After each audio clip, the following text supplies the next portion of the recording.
Um, Episode 11? I'm not even sure. But hey, I haven't been doing the podcast and it's fine because I'm back on track. I'm gonna do like 4 episodes today. I don't know how behind I am, but it's fine because my 4 followers on YouTube are gonna get annoyed with all the notifications of me posting. I don't know. I really don't know how many episodes there are that I have to post, but back on track. First one. This is supposed to be about the trip. I already had the trip about a month ago, and it was it was so cool, and I can't wait to tell you guys everything that happened. And no intro today because the podcast name might change, and I'll explain later. But let's begin with the meme of the week, or at least for this episode, because I'm gonna do all the other videos today. Um, so this one is a 2021 meme, I guess quarantine meme, because it's a girl and she's like, "So tell me a little bit about your background." And I guess it's like a job interview, but the guy responds with, "Sure, it's Mount Kilimanjaro." Get it? Because they're probably doing a Zoom call and the dude has a background of the mountain. Not that funny, but it is going to be posted on the Instagram page. And okay, the trip. I'm realizing that during work, because I started my internship, I wrote everything down, everything I wanted to talk about from the trip that happened. And I did laundry yesterday, and I'm pretty sure those notes, the papers I had written on, were in my pocket. And I do remember seeing like a ball of paper that came out of the laundry, and I'm pretty sure those were the notes. So I'm gonna have to freestyle a little bit, but I practiced it a lot in my head because I had been wanting to do this podcast and shit happened. But basically, time definitely does move differently when you're in the road. We tried to do like a couple stops before our actual place we were going to stop. That way we wouldn't be driving at night because we both use glasses, and if you have glasses, the glare from the cars is really annoying. And the first place we stopped at was Omaha, Nebraska, and we used Expedia.com to find the hotels. And we basically were like, you know what? Let's just get the cheapest places. Like, who cares, right? The pictures don't look that bad. Well, when we got there on the first night, we were like, this shit sucks. And we got there at night, so we were tired. And the whole night, we basically didn't sleep. I'm pretty sure my friend didn't sleep at all. I am pretty sure I got a couple hours of sleep, maybe like 3 hours. And the place itself, it was so old. Like, there were fucking pictures of like Bush and like Kennedy, and it was weird because the next day when we woke up and we heard the doors closing, it sounded like a lot of people stayed there overnight. So they probably got robbed too from Expedia.com because the place was so bad. And we were so scared. There was 2 beds. We were so scared of that place that I ended up sticking a door like on the handle. So you know when you put it under the doorknob, when they try to open it, it doesn't. I did that because we were scared and the lock didn't work. The lock was broken. And the 2 beds, we were like, all right, this is really fucking scary. We're gonna sleep on the same bed. So I picked a side, she picked the side, and the next day we were like, we're out. We're done. But yeah, we just stopped there to sleep, and then we drove the whole day we got to Colorado, Denver, Colorado. And again, same thing with the hotel. We like got in a bad part of the neighborhood. We're like, we're not even fucking staying here. We didn't even park to like check in. We parked to find another place, and then we just ended up going downtown. And it's very interesting to see like how Milwaukee is different from other cities.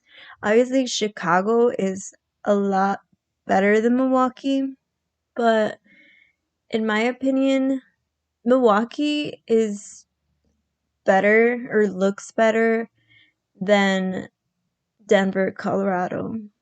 But it was also COVID, so there wasn't a lot of people. There was a lot of construction going on. And I actually, the next day, I saw some construction workers like play fighting, like play boxing each other. And right when I was about to record them, they stopped. But I'm like, no wonder the construction's taking so long. But anyway, so when we got there, we were trying to find a place to sleep downtown, and we did find a place. And we saw a lot of homeless people. Like, there's homeless people here in Milwaukee, and I know I've talked about this before about the homeless people that are here in Milwaukee. But those people, like, you could tell, like, they're really living on the street. And you could tell, like, it's probably drugs are involved because there was a guy like he was talking to himself, or he might be schizophrenic or something. Yeah, that was kind of scary.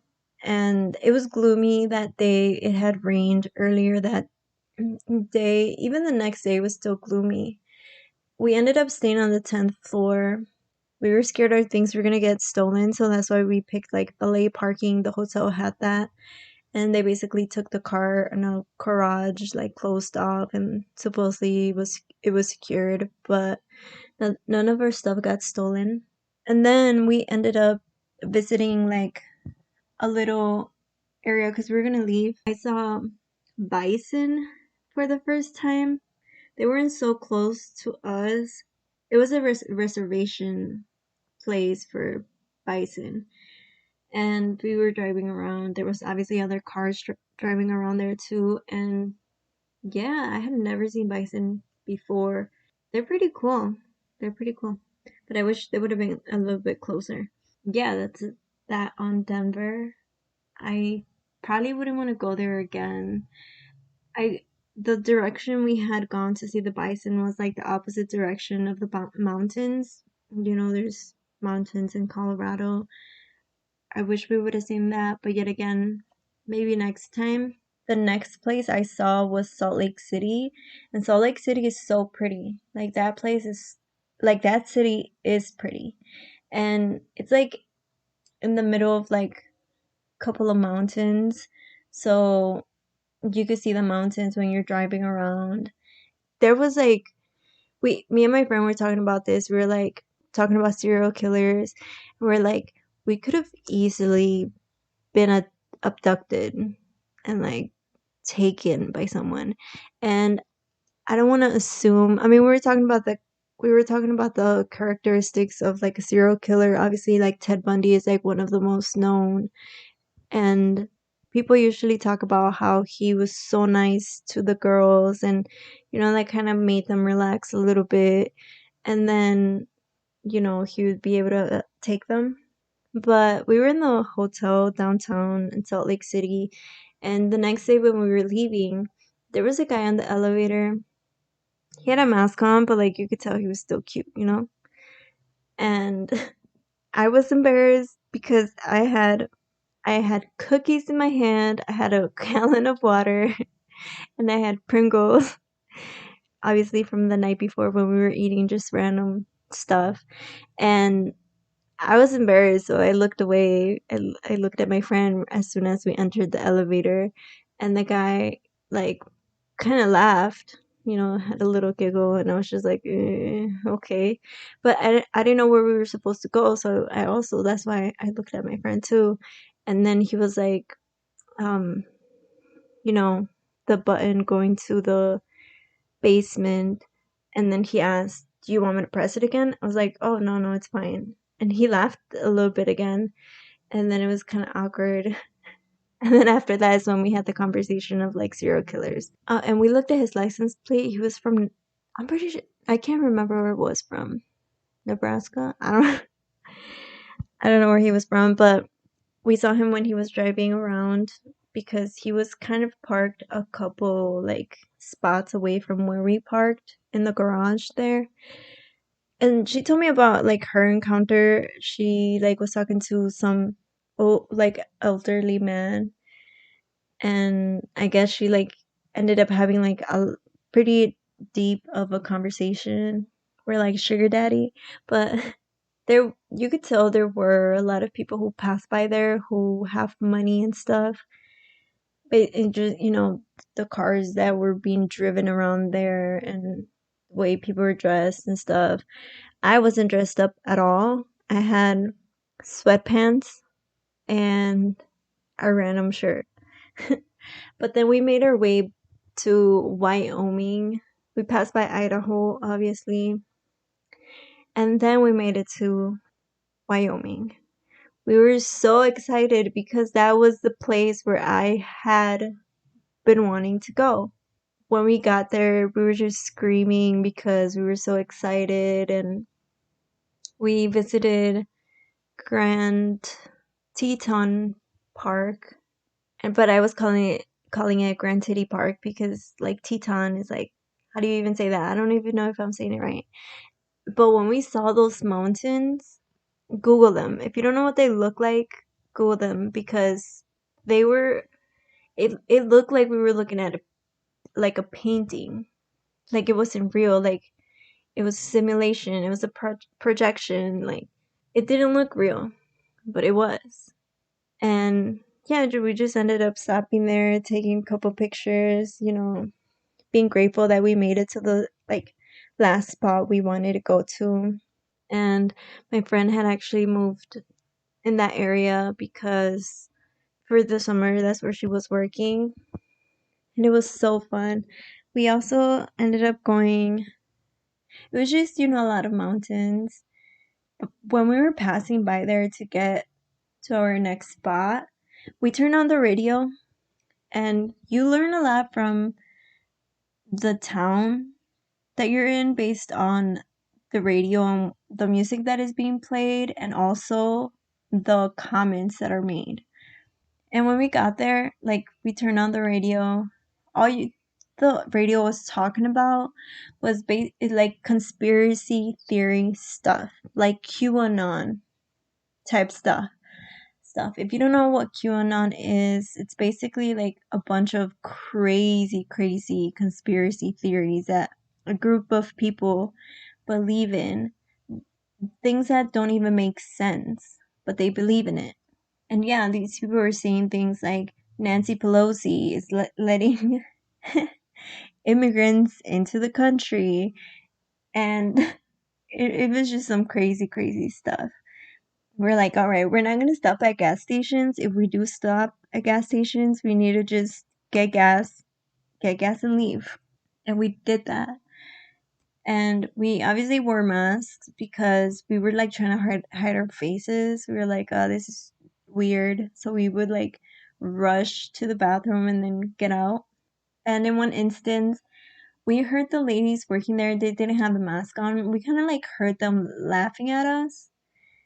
Like we walked in and like I didn't even make contact. We didn't make contact. We just, like I said, we just went straight to the bathroom and got out. And when we were getting out, they were like laughing. I'm like, I'm pretty sure they're laughing at us. You know, like how you kind of know, like they're kind of talking about you or they're laughing at you. That's what it was.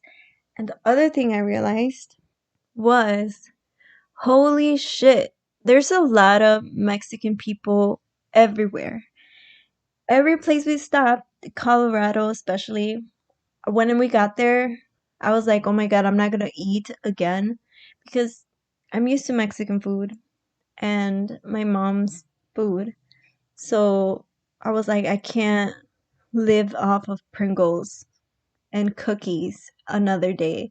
So in Colorado, I found a Mexican restaurant and I was so grateful. I was like, oh my god, thank God I have tacos right now. And yeah, bro, I ate tacos, got horchata, and it was perfect. It was a perfect night for me. And yeah, like I said, there's a lot of Mexican people everywhere. Like, no wonder these people are trying to get rid of us because we're everywhere. and we make it work. There were Mexican restaurants everywhere. Like, you might not think Mexicans are in Wyoming, but we are. We're there. There was a Mexican restaurant. It was just one, but it was still a Mexican restaurant. I'm like, bro, this is so dope. And it actually made me feel a little better because I'm always like afraid of going places because, like I said, the food. If I don't have the food, if I feel weird, but it's nice to know that you could travel to any city and there's gonna be real Mexican food. There's gonna be real Mexican paisas, and you could chill with them. You feel at home. You feel like you never left. In Salt Lake City, the only Mexican people we saw were, they looked like they were in college, or they looked really young. They were like teenagers, and they were workers. And when I saw like the first Mexican person I saw in Colorado was one of the cleaning ladies there where we stayed in the hotel because we were just getting there. We're like, is this a good place? Like, we started talking to her, obviously, like in Spanish, and so she could see, so she knows what's up. Like, we're one of you, and you're one of us. Was good, and yeah, we just had interactions with her, and it was really nice. But like, you can definitely tell, like, yeah, we're running the cities. We do run the cities. We clean the hotels. We are the people who are making the economy run. Like, there is no doubt about that. And it actually made my friend and I realize that we're also a little bit privileged because we graduated from college. We did that trip because in celebration of us graduating from college, and also because my friend was moving to live over there. And we had like a really good conversation about it, the way we talk, and the, like, I guess the words we use to describe certain people. We were just learning like a lot about that. We're like, wow, we kind of are privileged, like in these cities.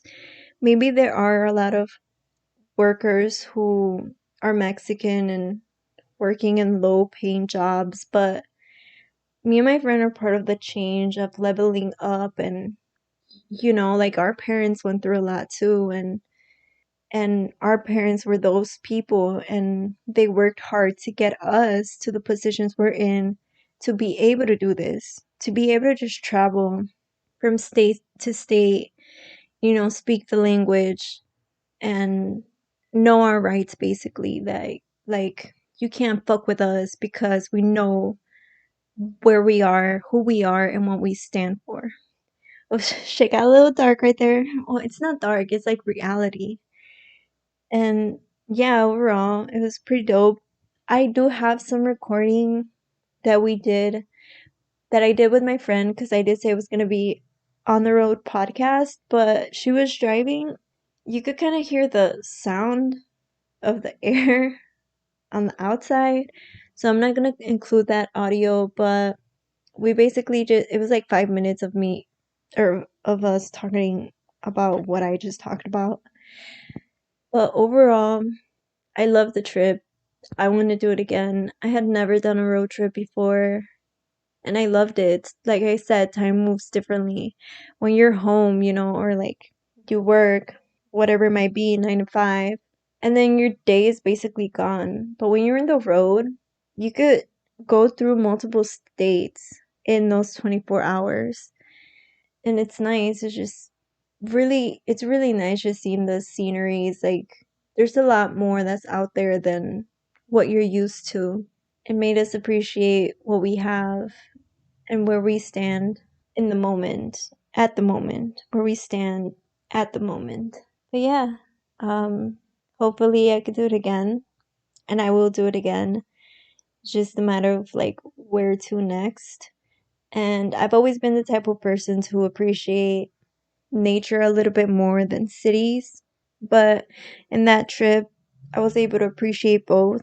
Like I said, seeing a bison, seeing Grand Titty Park, and seeing the sunset, seeing the stars. That's something that I don't get to see in Milwaukee.